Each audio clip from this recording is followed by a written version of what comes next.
In developing news, hundreds of incarcerated people across California are being released after the state judicial council issued an emergency order to reduce jail populations. KSBY's Christina Favuzzi finds out how many inmates have been let out of our local jails and what's being done to keep the community safe. A ruling that sets bail at $0 for most misdemeanor and low-level offenders is now in effect across California. In San Luis Obispo County, the district attorney's office determined 32 jail inmates qualified for release under the order, but they're fighting for justice and safety. Of the total 32, we are litigating 23. There were 4 hearings yesterday. We were successful in 3.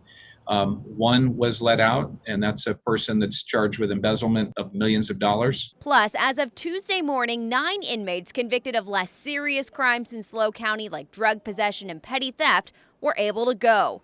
Dow's office is looking at the eligible inmates' full rap sheets when considering whether to appeal their release. A number of the people that were eligible for zero bail had multiple convictions for violent crimes in their past. Sheriff Ian Parkinson says some of the eligible include people convicted of car theft, even assault with a deadly weapon without great bodily harm. Putting people back out on the street that we don't feel are suitable is difficult. Parkinson and Dow share concerns about a rise in recidivism and the possibility of criminals catching the virus while they're out on zero bail, then spreading it in the jails when they're rebooked. We have put in a number of safety practices and health practices designed to prevent that, and we have not had a case yet.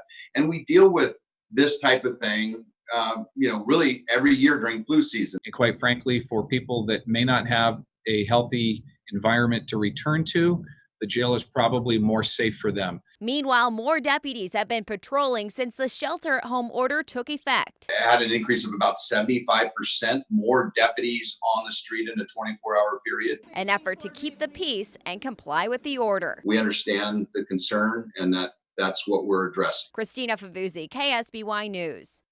In Santa Barbara County, 46 inmates were ordered to be released. The district attorney's office successfully denied zero bail for 13 of the eligible inmates.